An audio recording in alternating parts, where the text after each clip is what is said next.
नमस्कार दोस्तों, कैसे हैं सब। आशा करता हूँ मस्त होंगे। दोस्तों, किसी भी फसल को लगाने के लिए उसकी जो नर्सरी है बहुत ही महत्वपूर्ण रोल अदा करती है। खासकर हम टमाटर की आज आप बात कर रहे हैं तो टमाटर की नर्सरी जब भी आप तैयार करें तो कुछ सावधानी आपको बरतनी पड़ती है। यदि आप चाहें तो नर्सरी वाले जो होते हैं पॉली हाउस वाले, उनसे भी आप मंगवा सकते हैं, लेकिन उसमें जो खर्च आता है वो एक्स्ट्रा हमारा हो जाता है। यदि हमारी नर्सरी हम खुद तैयार कर लेते हैं तो हमें एक एडिशनल बेनिफिट हो जाता है। थोड़ी समस्या है ये जर्मिनेशन की, इसलिए इसकी जो नर्सरी है वो आपको तेज़ रेट पर मिलती है। तो अगर हम 2 रुपये की बात करते हैं या हम 1 रुपये 50 पैसे की बात करते हैं तो आप देखते हैं कि आपको 8000 पौधे के हिसाब से 8×12 यानी कि 12,000 की नर्सरी आपको लगेगी, ट्रांसपोर्ट अलग से। तो ये जो 12,000 है आप चाहें तो बचा सकते हैं, आप अगर खुद नर्सरी तैयार करते हैं तो। आज इस वीडियो में टमाटर की नर्सरी के बारे में सारी चर्चा करेंगे, विस्तार से जानकारी लेंगे और वीडियो के अंत में कुछ विशेष बात होगी। विशेष बात में हम देखेंगे कि आपको जब आप नर्सरी तैयार करते हैं तो आपको कौन सी सावधानियां बरतनी पड़ेगी, क्या इंतजाम करने पड़ेंगे ताकि आप फंगस जनित जितनी बीमारियां हैं और इंसेक्ट संबंधी जितनी बीमारियां हैं इनसे आप बच सकें, खासकर डंपिंग आप है और इंसेक्ट वगैरह से। आज इस वीडियो में 5 पॉइंटों के आधार पर चर्चा करेंगे। तो पहला जो पॉइंट होगा वो होगा सामग्री, पहला। दूसरा होगा बीज उपचार, तीसरा होगा मिश्रण तैयार करना, चौथा होगा सेट तैयार करना और 5वां और अंतिम पॉइंट होगा रोग प्रबंधन। रोग प्रबंधन जानना आपको बहुत ही जरूरी है, इसलिए वीडियो अंत तक आप जरूर बने रहें। चलिए दोस्तों, वीडियो की शुरुआत करते हैं। मैं हूं राकेश साहू, आप देख रहे हैं एग्रोजीवन बातें किसान की। ये आपका अपना चैनल है। इस चैनल पर जो भी आपको जानकारी दी जाती है ये जिनाइन जानकारी दी जाती है और किसान की दृष्टि से दी जाती है। यदि ये वीडियो आपको पसंद आए तो वीडियो को लाइक जरूर करें और चैनल पहली बार आए तो चैनल को सब्सक्राइब करना ना भूलें, क्योंकि ये अभी शुरुआत है। ये नर्सरी की हम बात कर रहे हैं, आगे बहुत ही अभी जानकारी आपको लेना बाकी है अगर आप टमाटर की फसल लगा रहे हैं तो। और वैसे भी अन्य फसलों के बारे में हमारे चैनल पर जानकारियाँ मिलती हैं, तो आप चैनल को सब्सक्राइब करके रख सकते हैं। तो सबसे पहले हम बात करते हैं सामग्री की। तो सामग्री में सबसे पहली बात आती है एक तो प्रो ट्रे आपको खरीदना पड़ेगा। इसमें 104 खंड वाली आती हैं और 126 खंड वाली आती हैं और फिर 150 वाली भी आती हैं। तो आप 104 कम से कम लें और इसके बाद फिर आप देखते हैं कि आप 126 वाली भी ले सकते हैं। फिर आपको इसमें फंगीसाइड लगेंगे और इंसेक्टिसाइड लगेंगे बीज उपचार के लिए। इंसेक्टिसाइड और फंगीसाइड आपको पहले तो बीज उपचार में लगेंगे ही, साथ में आपको बाद में भी इसका स्प्रे वगैरह आपको लेना पड़ेगा।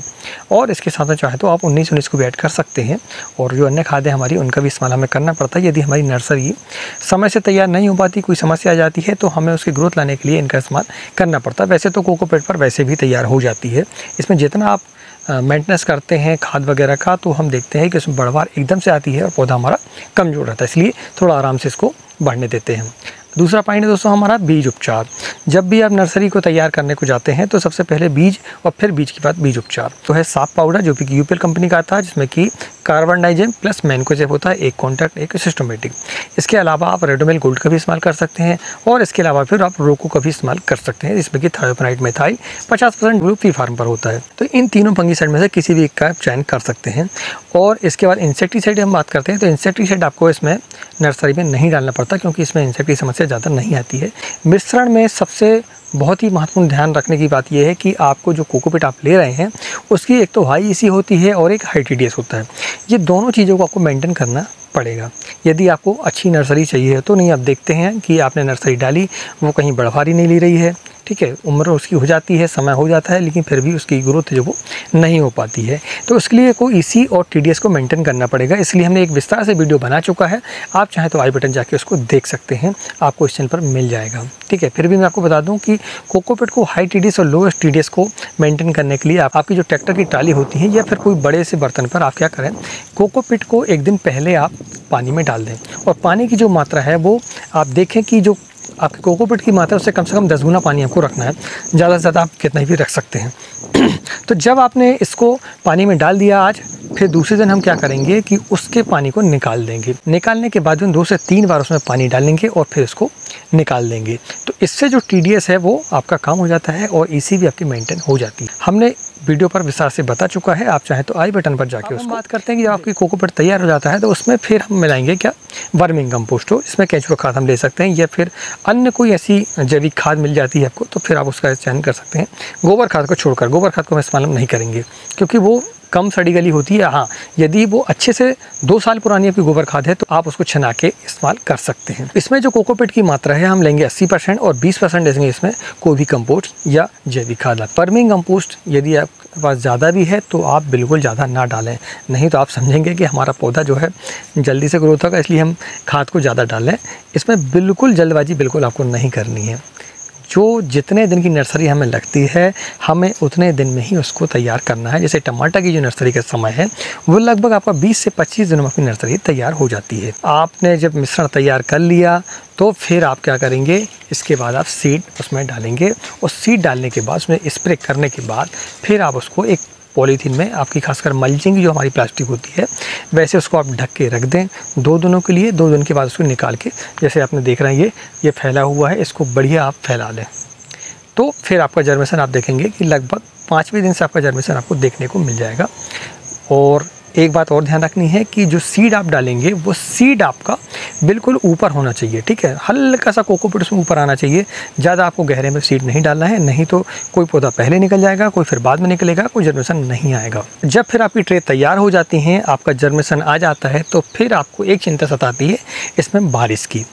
पानी कैसे दें, पानी अगर आ रहा है ऊपर से बारिश आ रही तो उसको कैसे नियंत्रित करें, फिर इंसेक्ट की समस्या आती है, फिर फंगस की समस्या आती है।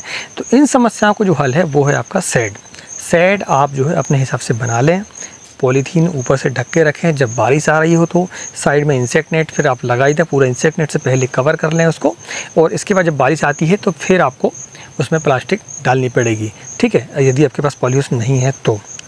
यदि आपको पॉलीहाउस सस्ते में कैसे बनाना है इसके बारे में जानकारी चाहिए तो हमारे चैनल पर वीडियो उपलब्ध हैं, 2 वीडियो उपलब्ध हैं। उसकी टोटल कास्ट, कैसे बनाना है, ये सारी चीज़ें हमारे वीडियो पर उपलब्ध है। आप चाहें तो आई बटन पर जाके देख सकते हैं, मैं उसके लिंक आपको दे दूंगा और डिस्क्रिप्शन में भी आपको उसकी लिंक मिल जाती है आपको। तो आप छोटे स्तर पर, जैसे हमने ये बनाया है, ये लगभग हमारा 16 बाई 50 का है। इसमें आपके जो पौधे हैं वो लगभग 50 से 60 पौधे आपके तैयार हो जाते हैं, जो कि 8 से 10 एकड़ के लिए पर्याप्त होते हैं हमारे। तो हमारा काम इसमें हो जाता है। टमाटर का भी हो जाता है, जैसे हमने पहले इसमें बैगन की नर्सरी को बनाया था और बैगन की रोपाई कर दी, इसके बाद फिर हम टमाटर की नर्सरी इसमें तैयार कर रहे हैं। जब भी जर्मेशन आपका होता है तो जर्मेशन के 3 दिन तक तो कुछ नहीं होता ज़्यादा, तीसरे दिन से यानी कि लगभग नर्सरी के सीड डालने के 8 से 10 दिनों के बाद आपका जो स्प्राउटिंग होती है, जो 2 पत्तियों में आपका पौधा रहता है, वो बहुत ही नाजुक स्थिति होती है हमारी। उस समय पर डंपिंग आपकी समस्या बहुत देखने को मिलती है। रेडोमिल गोल्ड है, साफ पाउडर है, इसके अलावा रोको है, इनका आप स्प्रे करते रहेंगे समय समय पर 3 से 4 दिनों के अंतराल पर, तो आप देखेंगे कि ये समस्या आपको नहीं आएगी। और इससे भी और बचने का एक सबसे आसान तरीका वो ये है कि आप बारिश का जो पानी है वो अपने पौधों पर ना लगने दें, अपनी नर्सरी पर ना लगने दें। आप इंसेक्टिसाइड ले सकते हैं, जैसे इमिडाक्लोपिड है उसका इस्तेमाल कर सकते हैं, आप एक्ट्रा का इस्तेमाल कर सकते हैं, जिसमें कि आपका थाइमोथैक्सम होता है। इंसेक्ट नेट से यदि आप अपनी नर्सरी को कवर कर लेते हैं तो आपको ये सारी समस्याएं दूर हो जाती हैं। इंसेक्ट आएंगी नहीं तो फिर उनको मारने की आवश्यकता भी नहीं पड़ेगी। इसके अलावा फिर आप जो है इसमें ब्लू ट्रैप, येलो ट्रैप लगा सकते हैं, जो कि इंसेक्टों को अटैक करता है अपने तरफ में और उसको चिपका के वहीं पर समाप्त कर देता है। तो आपकी इंसेक्ट वाली जितनी भी समस्याएं हैं वो दूर हो जाती हैं। वैसे भी ज़्यादा समस्याएं नहीं आती यदि आप इंसेक्ट नेट से उसको कवर करके रखते हैं तो इस तरीके से आप नर्सरी अपनी तैयार कर सकते हैं। और एक काम और कर सकते हैं, वीडियो को लाइक कर सकते हैं और चैनल को सब्सक्राइब भी कर सकते हैं, ये आपका अपना चैनल है। अब हम जानते हैं वीडियो की विशेष बात में इंसेक्ट, फंगस और ग्रोथ, ये 3 पॉइंटों को हम लेंगे, ठीक है। तो इसमें फंगस की हम बात करते हैं तो फंगस में सबसे बड़ी समस्या है बारिश के पानी की। बारिश के पानी को यदि आप कंट्रोल कर लेते हैं, सिंचाई को कंट्रोल कर लेते हैं तो फंगस की समस्या आपकी नहीं आती है। फिर भी आप अगर आ जाती है तो फिर आप फंगीसाइड का इस्तेमाल कर सकते हैं, जिसमें कि रोको है, रोडोमिल गोल्ड है और फिर आपका साफ पाउडर है, ठीक है। तो इंसेक्ट की बात करते हैं तो इंसेक्ट में भी ऐसे ही इंसेक्टिसाइड का इस्तेमाल तो कर ही सकते हैं, साथ में आप इंसेक्ट नेट का यदि इस्तेमाल करते हैं तो आप देखेंगे आपको ये समस्याएं नहीं आएगी। अब हम जानते हैं कि हम नर्सरी की ग्रोथ कैसे लें। आपका पौधा जब भी 4 पत्तियों का हो जाए तो इसके बाद फिर आप ड्रेंचिंग के माध्यम से नीचे आप नोज़ल को खोल लें और नीचे जैसे आप सिंचाई करते हैं ना, तो उसी तरीके से पत्तियों में ज़्यादा आप खाद ना आने दें, नीचे उसको जो है आप 19 से आपका और 12 61 है और हुमिक एसिड, ये तीनों को आपको बारी बारी से आपको देना है ड्रेंचिंग के माध्यम से नीचे, ठीक है। कोकोपीट आपको देना है, पत्तियों पर आप देंगे तो फिर बढ़ने की समस्या आपकी आ जाती है। हाँ, पौधा थोड़ा सा बड़ा हो जाता है तो फिर आप जो है स्प्रे के माध्यम से भी उसको दे सकते हैं, कोई दिक्कत नहीं है इसमें, ठीक है। तो अगर एडिशनल आपको लग रहा है कि आपकी ग्रोथ बिल्कुल नहीं आ रही है, 19 देने के बाद भी कैल्शियम नाइट्रेट 50 ग्राम प्रति 20 लीटर पानी पर आपको इस्तेमाल करना है, वो भी ड्रेंचिंग के माध्यम से। मैं बार बार आपको बोल रहा हूँ कि ड्रेंचिंग के माध्यम से आपको स्प्रे नहीं करना है, ठीक है। तो आप देखेंगे कि आपकी जो ग्रोथ है वो अच्छे से आ जाती है। 19-19 की जो मात्रा है वो भी 50 ग्राम रहेगी और 12-61 की जो मात्रा है वो भी 50 ग्राम प्रति 20 लीटर पानी पर इस्तेमाल करना है। जितना भी पानी लग जाए कोई दिक्कत नहीं है, पानी आपको ज़्यादा ही लेना है। आप सिंचाई जब भी कर रहे हैं तो सिंचाई के पानी को देते समय उसी पानी में आप डालें 50 ग्राम प्रति पंप के हिसाब से और उसको फिर आप सिंचाई कर दें। उसको सिंचाई भी मान सकते हैं आप और खाद प्रबंधन भी मान सकते हैं। तो इस तरीके से दोस्तों अपने टमाटर की नर्सरी करके और अच्छे पैसे कमा सकते हैं। दोस्तों खेती में आप तभी सक्सेस हो पाएंगे जब आप पैसे को बचाना सीख जाएंगे, क्योंकि आप खर्चे बिल्कुल कम नहीं कर पा रहे हैं। खाद के रेट बढ़ रहे हैं, ठीक है। नर्सरी आप लेंगे तो नर्सरी वालों के भी रेट बढ़ रहे हैं, उनके भाव अलग बढ़ रहे हैं, उनके भी भाव बढ़ रहे हैं। नर्सरी के पौधों की तो छोड़ो आप, ठीक है। इस समय पर कोई किसी की सुनता नहीं है। पहले एडवांस पैसे जमा करो, फिर इसके बाद पौधा आपको देते हैं। बीच में मान लो पौधा आपका ख़राब हो गया तो फिर आपका पौधा जो है और लेट हो जाता है। तो इसलिए आप नर्सरी तैयार करें। और ये आपका जब आप खेती करने जा रहे हैं सब्जियों की, तो फिर आपको एक समय तो है नहीं, आपको तो हमेशा ये नर्सरी लगेगी। तो आप तैयार कर लें खुद से और एक छोटा सा पाली हाउस बनवा लें, तो आप देखेंगे ये समस्याएं आपकी नहीं रहेगी। तो दोस्तों ये आपको नर्सरी की जानकारी हमने दी है, काफ़ी विस्तार रूप से दी है। यदि इसमें कोई कमी रह गई हो तो आप हमें कमेंट के माध्यम से पूछ सकते हैं। यदि आपको टमाटर में खाद प्रबंधन के बारे में जानकारी चाहिए हो तो आप इस वीडियो पर क्लिक कर सकते हैं। और यदि आपको अभी जुलाई के महीने में कौन सी फसल लगा सकते हैं इसके बारे में जानकारी चाहिए हो तो आप इस वीडियो पर क्लिक कर सकते हैं और ज़्यादा से ज़्यादा जानकारी आप ले सकते हैं। और प्लेलिस्ट भी देखें आप टमाटर की फसल की, तो आपको सारी जानकारियाँ A to Z मिल जाएंगी। चलिए तो वीडियो को यहीं विराम देते हैं, मिलते हैं अगली वीडियो में। तब तक नमस्कार, जय हिंद, जय किसान, जय जवान।